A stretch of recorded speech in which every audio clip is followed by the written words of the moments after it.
wabarakatuh. Alhamdulillah wa syukurillah ala nikmatillah. Wassalatu wassalamu ala rasulillah Sayyidina Muhammadin wa ala alihi wa sahbihi wa mawala. Di sini saya Rindesi Fitriani ingin menyampaikan ringkasan materi saya pada mata kuliah Ilmu Dakwah yang terdiri dari 12 materi. Langsung saja pada materi pertama ada definisi dakwah. Apa sih dakwah itu? Dakwah adalah sebuah kegiatan yang menyeru kepada kebaikan yang disampaikan oleh seorang dai. Dan dari segi bahasa sendiri, menurut Profesor Ali Aziz, dakwah memiliki beberapa makna. Misalnya memanggil, mengundang, meminta tolong, mendoakan, menangis, dan meratapi. Lalu selanjutnya adalah kajian keilmuan dakwah, bahwa yang disebut ilmu itu harus objektif, metodik, universal, dan sistematis. Jadi syarat-syarat itu harus terpenuhi terlebih dahulu sehingga dapat disebut ilmu. Seperti objek sendiri dibagi menjadi dua, yaitu objek material dan objek formal. Dan dakwah ini termasuk rumpun sains sosial dan applied science, artinya dapat diaplikasikan dan dipraktekkan.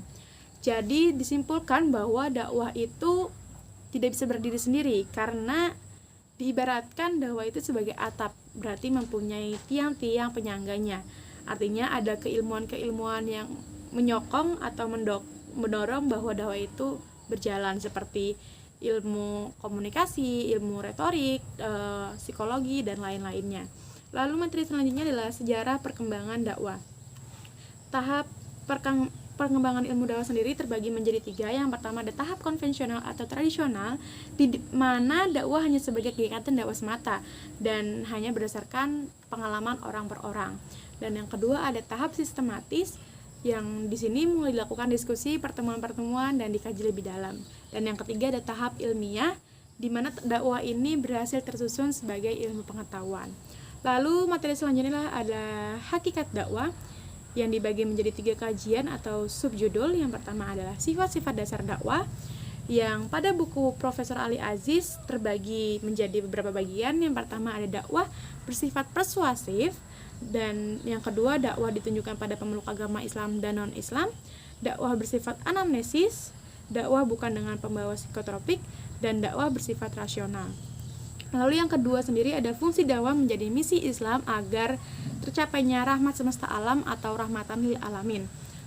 Dan yang ketiga ada kemudi hidayah, seorang pendakwah hanyalah seorang pendorong, bukan penentu bahwa seseorang itu mendapatkan hidayah atau tidak, karena hidayah itu mutlak dari Allah Subhanahu wa taala. Lalu materi selanjutnya adalah fikih dakwah.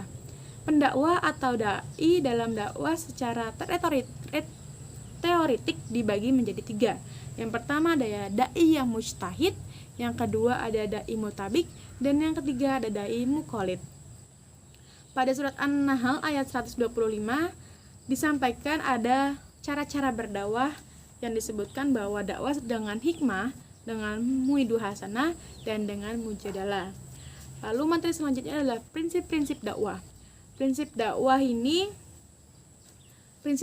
adalah pedoman atau pegangan. Jadi prinsip dakwah adalah pegangan dalam berdakwah.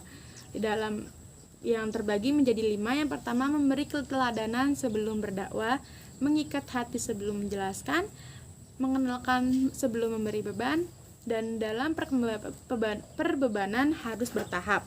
Dan yang kelima memudahkan bukan menyulitkan, sebisa mungkin dakwah menjadi solusi untuk rakyat. Lalu yang selanjutnya adalah kualifikasi pendakwah. Syarat menjadi pendakwah adalah ilmu dan akhlak. Dalam buku Abdul Karim Zaidan pengutip Al-Bayuni, persyaratan dakwah itu memiliki keyakinan dalam apa yang didakwahkan, bisa membaur dengan masyarakat, memiliki pengetahuan yang luas, ilmunya sesuai dengan perbuatan, dan konsisten dijalani. Dalam dakwah itu juga ada berbagai macam yang menyampaikan dakwah itu adalah dakwah perempuan, di mana syarat-syaratnya itu adalah menutup aurat, tidak diperkenankan mengeluarkan suara-suara yang bisa menarik syahwat laki-laki, dan yang ketiga tidak berlebihan dalam berpenampilan. Lalu ada pendakwah anak-anak, di mana sebenarnya boleh-boleh saja, tetapi beberapa ulama mengatakan belum boleh karena dianggap mentalnya belum kuat, ilmunya belum banyak, dan sifatnya hanya latihan. Dan yang ketiga ada pendakwah mu'alaf, dan ini sebenarnya boleh banget, boleh aja, tapi kita sebagai sebagai pendengarnya juga harus memilih karena ini urusan agama bukan main-main, dan masuknya ke dalam menambah keimanan sih. Lalu dakwah dan moderasi beragama. Kenapa moderasi agama? Karena kita hidup di masyarakat yang majemuk.